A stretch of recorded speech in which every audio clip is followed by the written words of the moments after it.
Hello and welcome again into another video. Today's video, we will build a 3 new Hydra teams because, as you know, everyone now has Titus and Kro'Khad and everyone does so much clash points. So I have to upgrade my teams in order to do more damage as well. So the goal is to hit 10 billion clash points and expect to run a Titus team, Kro'Khad team, and Ninja Mage team. And for those, we will try our best to do one key, auto run, auto claim. Okay, we're not gonna go like, okay, let's manual this, blah blah blah. No, the goal is to do all of them one run, auto claim, so you guys can copy these strategies and enjoy having as much damage as possible. So the first team is going to be full of dual type of champions. So we have Kro'Khad with Shayak. You can see that my Shayak doesn't have a soul. Sorry guys, not the big spender here. We have Ninja Mage, my ninja's +2 running Nature's Wrath, and we have Teox with Nick Motar. You could replace Nick Motar here with any provoked champion. In fact, this is supposed to be a provoked champion,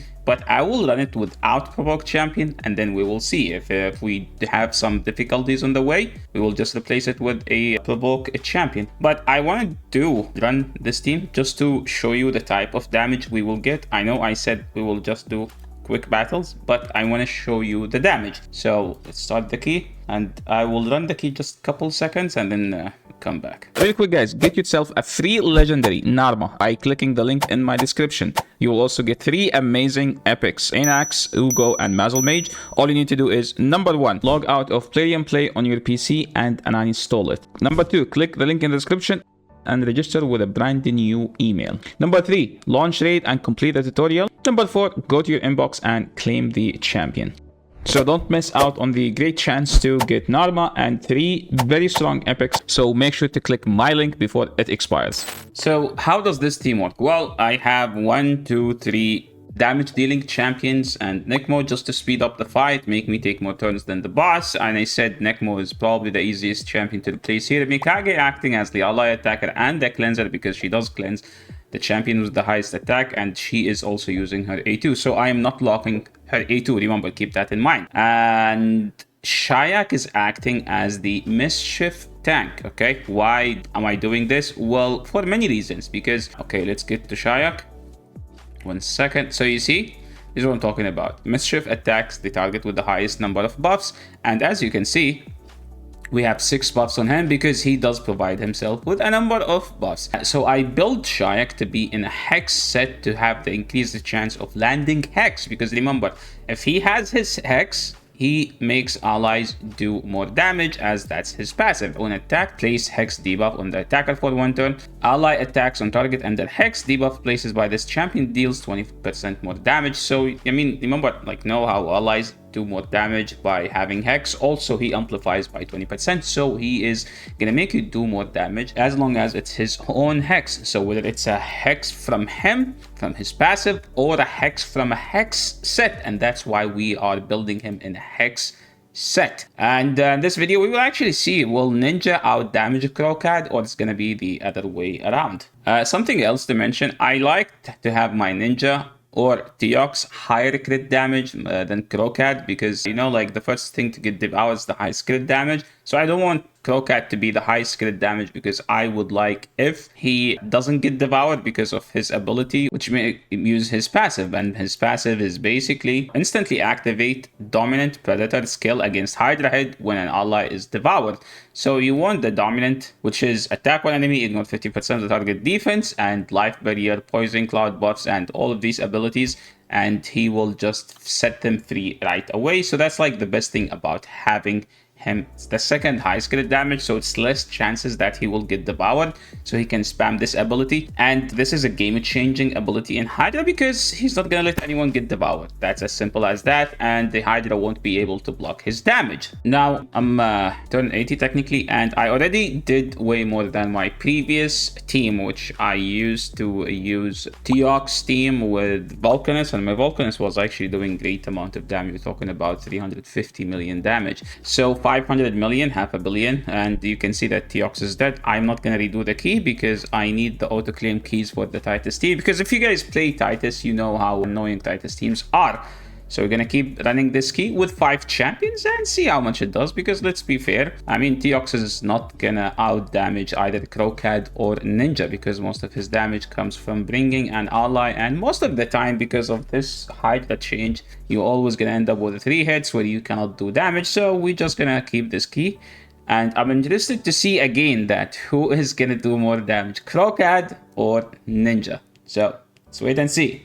And this is what I'm talking about. That's why oh, this is just a random devour. But like, this is what's gonna happen at the beginning of the fight, where like Hydra will devour Ninja because he has the highest crit damage, and then Kro'Khad will set him free right away. Okay, we just lost to Kro'Khad, to be honest, and I don't want to continue the key literally for one simple reason, because I want to see who did actually more damage, Kro'Khad or Ninja.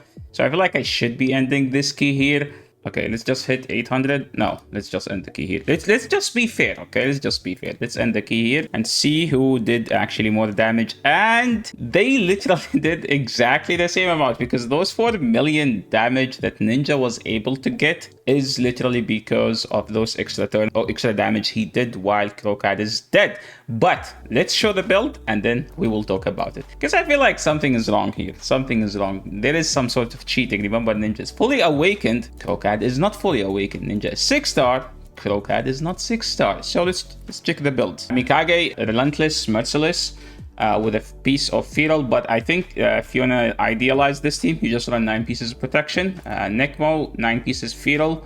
Teox, Merciless, Zeal, and Cat Gaze. This is the Masteries. Masteries for Necmo. Have War Master. I think this is the most important. Oh my god, let me move myself. These are like the supporter tree is the most important to Necmo. Kro'Khad, I haven't finished his masteries, but I feel like this is one of the best ones on him. And you just go this way, and I mean, I could finish those. And I think if I finish those, wait, is he level? Oh my god, he's level 54. I actually did not pay attention, man. Okay, now he's 60. So he would have actually easily out, because he was at 9.8.5. So now we get 500 more attacks. So yes, Kro'Khad does more damage. There is another thing. If you take a look at my Ninja's build, like Ninja has a 4-star Identity Coordinate with the best 2 possible gems on him, which is the Weirder's damage increased by 1% per 100 accuracy. So that's a 3% or 4% extra damage. And we have a Boss Slayer. I don't have a Boss Slayer on my Kro'Khad. I literally have 2 rated ones on him. The defense, this is literally doesn't do damage. So the answer is yes, Kro'Khad does more damage than Ninja, because like we have a 6-star fully awakened Ninja +2. We have a 5-star that was level 54 Kro'Khad. I swear I did not pay attention. And you can see the build. We have 9,346 crit damage, while here we have 8.4, which is literally similar to Kro'Khad, but we have, I think, 30-40 more crit damage. So that's as far as team number 1. Now, as far as team number 2, I wish I can pull more champions of Mad Hatter. Mad Hatter is by far my favorite support right now. He's just so good at doing everything. Like, he just amplify your damage, he had weaken, he had hex, increase your debuff duration. So I need a Mad Hatter for a Ninja Mikage team, and I also need a Mad Hatter for a Teox team. So I can't decide, so I just decided to go with this. So what does this guy do? He's literally here for one simple reason, which is block debuffs. That's his only reason. And you could use any block debuffs. In fact, other block debuffs champions are better than him. He's just here because he helps into amplifying the damage even more. If I am manualing the key, I would run Padrike here over Elva, because Padrike technically boosts the damage more, but I have Elva because it's an auto-run, auto-claim key, so we want to not look anything. We need a reviver if you want to do these type of teams. So, builds. First champion, Girl Talk, 9 pieces of protection at 300 speed. Masteries, no masteries, okay? Second champion, where's Mad Hatter? Mad Hatter, 9 pieces of Merciless. Okay, why 9 pieces Merciless? It's actually better to run Reflex Merciless, but because I have a Titus team and I'm not gonna keep switching gears, so I decided to just run 9 pieces Merciless, because I can get the 4 pieces chance and the 9 pieces where like it's Relentless Merciless technically, except that he can do more damage and get more stats. So overall, as far as his masteries, he is running War Master. I did not finish this. I think there is an, if I get this one at least, and we are talking about Toshiro now. How did I build Toshiro? It's literally same as Ninja's gear. I just keep switching gear from one to another. So he's going to be running at 8.4. I have a better build. I think this is my highest stats possible on him, which is 3.9, 9.3 attack. Well, technically, if we're talking about Hydra, he's going to be running at a 9.6k attack, 384 crit damage, 400 accuracy. And as far as the relic coordinate RP is one of the best. This is one of the best gemstones you could actually have on him. And here you need a boss slayer. I only have one boss slayer and I'm not gonna switch it, to be honest. As far as his build, this is what you have. You go for the stock of a Fury only if you have Gurptok. If you don't have Gurptok, you don't go for this one. I mean, it does give you 12% more damage, so that's a good idea to have it. And why those? Well, technically, I needed to go stock Fury because I use him with Gurptok, and Gurptok is one of the best champions at doing this. Is there any champions that we did not showcase? Yes, Mikage in Hydra, I run her in 9 pieces protection. In Chimera, no, I run her in 9 pieces merciless. And now as far as Elva, 9 pieces of protection as well, because protection does help you into doing more damage, because when you have 9 pieces you have this insane buff, 75% chance. Now allies deal 5% more damage per each buff placed on them by the wearer, and she does place 2 buffs from here, and there is another buff. Well, this one doesn't count because, I mean, technically only if you revive. And then there is Perfect Veil sometimes, and then there is some continuous heal in there. So it's good to have it in 9 pieces protection. Now, as far as Kresk, well, to be honest, I used to run Kresk in Hex gear plus stats, but to be honest, it doesn't matter that much because I already have a Hexa champion. So let's go and see how much damage this team will output. Oh, no, we're not gonna do this. We're gonna do quick battles, okay?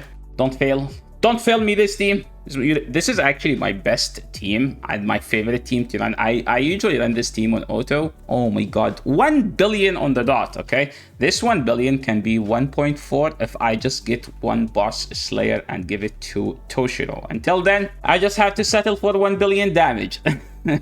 By the way, I did this team, whatever you see here, with Ninja here, and with my Ninja with the boss slayer, and I was able to do 1.2. So Ninja, because he had boss slayer, he was able to do more damage than Toshiro. So if you don't have Toshiro, don't be like, oh, I don't have Toshiro, this video is bad. No, I have is the same video using Ninja instead somewhere in the channel, and I was able to do the same. So please, I'm trying to not make repetitive content. Now, as far as the last team, which is gonna be the controversial one, also my most scuffed team, but it does the job. It does 1.5 billion damage on Nightmare. So the team is gonna be Lydia, Copper Coin. If you don't have Copper Coin, literally Wella is better. I'm using this guy because I pulled him on a Mercy, and I'm depressed. I get depressed when I pulled him, so I have to use him. He's technically similar to Wella, but on a void kit. Like, he has increased resistance. So the reason I'm using him is because he has increased resistance and increased buff duration, which literally what Elva does. Literally does everything, as you can see here. Like, she literally does that, and also she has a decrease of speed, which is better. But I use him because I pulled him, and I'm gonna use him. Hey, I pulled a voided champion on a 210 charts, and that was the worst feeling. You don't want to have that, so at least let me use him. Emek actually plays a crucial role here. If you don't have Emek, you can just use another buff extender, because I found out that you either run 3 buff extenders or 2 buff extenders and 1 decrease cooldown a champion. This could be actually Donatello, and Donatello is much better to use than Emek, because Donatello does so much more, and I don't have enough books to just use Donatello. Why Donatello is better? I mean, he has decreased cooldown with increased speed, continuous heal, strengthen, and Wixful teams do love